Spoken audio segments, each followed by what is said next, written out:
Vaikapa MP అభ్యర్థి కారుమూరి సునీల్ కుమార్ మాట్లాడుతూ NDA కూటమి అభ్యర్థి మహేష్ యాదవ్ పై నాన్ లోకల్ అని నేను లోకల్ అని పదే పదే ప్రస్తావిస్తున్నారని, మీరు ఎంపీ అయితే ఈ పార్లమెంట్ అభివృద్ధి కోసం మీరేం చేస్తారో, మీ ప్రణాళిక ఏమి రూపొందించారో చెప్పకుండా ప్రత్యర్థిపై వ్యక్తిగత వ్యాఖ్యలు చేయడం మీ దిగజారుడుతనానికి నిదర్శనమని అన్నారు. దమ్ముంటే గత 5 ఏళ్లలో చేసినటువంటి అభివృద్ధిపై చర్చకు సిద్ధమా అని సవాల్ విసిరారు.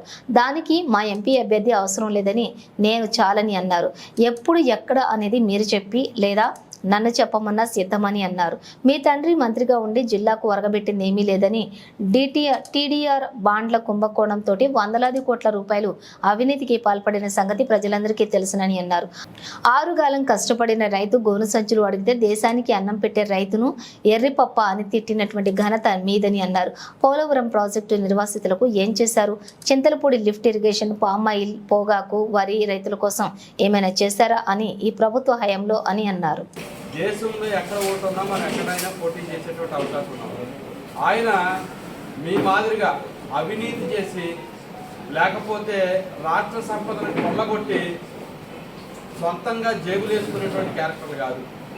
వారు ఉన్నతమైనటువంటి చదువు చదివి తెలుగుదేశం, బీజేపీ, జనసేన కూటమి అభ్యర్థిగా ఉన్నటువంటి మహేష్ యాదవ్ గారు మరి ఉన్నతమైనటువంటి చదువు చదివి స్వశక్తితోని వ్యాపారం ప్రారంభించి వ్యాపారాలు చేసుకుంటూ వ్యాపారంలో నీతిగా నిజాయితీగా డబ్బులు సంపాదించుకుని ఇక్కడ ఈ ప్రాంత ప్రజలకి సేవ చేయాలనేటువంటి ఉద్దేశం మీద వచ్చినటువంటి వ్యక్తి మహేష్ యాదవ్ గారు. అంతేగాని మీ మాదిరిగా అవకాశం ఉన్న దగ్గరల్లా టీడీఆర్ బాండ్లు దొబ్బేద్దామా, లేకపోతే ఎవరికైనా పని కావాలంటే దానికి రేట్ ఫిక్స్ చేసి ఈ పనికి ఇస్తే తప్ప మీకు పని చేయాలనేటువంటి పరిస్థితి లేకుండా ఉండడం అనేటువంటిది కాదు.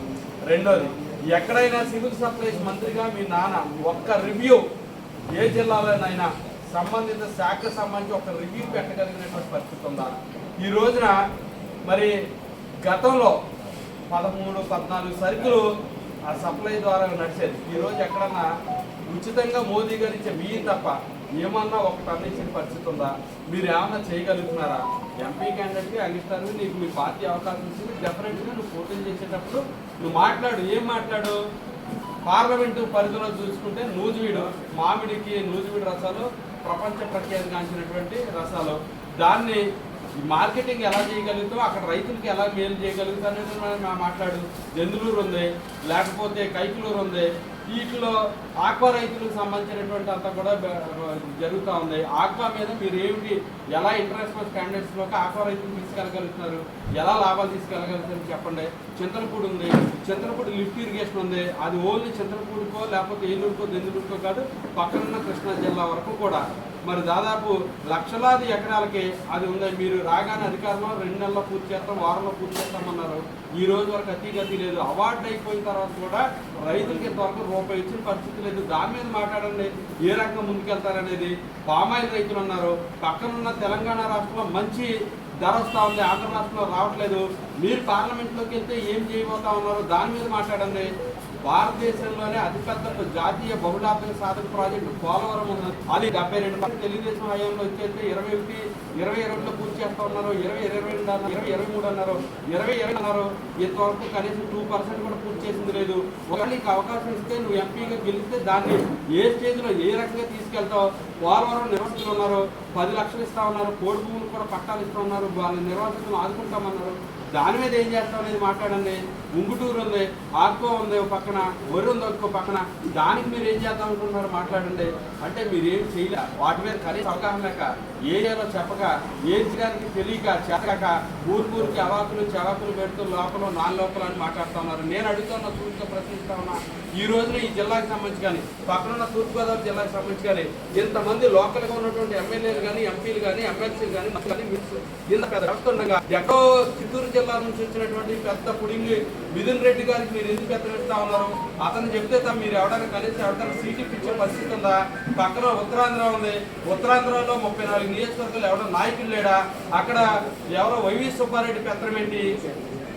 రాయలసీమ ఉంది, అక్కడ ఒక రెడ్డి పెత్తనం. అంటే 5 ప్రాంతాలకు విభజించి 5 రెడ్లు సామంతరాజులుగా చేస్తా ఉన్నారు.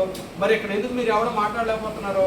ఎక్కడో ఒక ఎంపీ, అక్కడ మరి ఆ ఎంపీని తీసుకొచ్చి 2 జిల్లాలు ఇన్ఛార్జ్ చేసి మరి ఇక్కడ మొత్తం ప్రోగ్రామ్స్ అని అతనితో చేపిస్తున్నారు. ఎవరికి సీట్ ఇవ్వాలో ఎవరికి పదవి ఇవ్వాలో మొత్తం మిథున్ రెడ్డి డిసైడ్ చేస్తున్నారు. మీరు ఏమన్నా మాట్లాడగలుగుతున్నారా? మరి ఆడ ఎక్కడి నుంచి వచ్చాడు? ఎక్కడి నుంచి వచ్చాడు మిథున్ రెడ్డి? ఏమన్నా మీ దగ్గర నుంచి వచ్చాడా?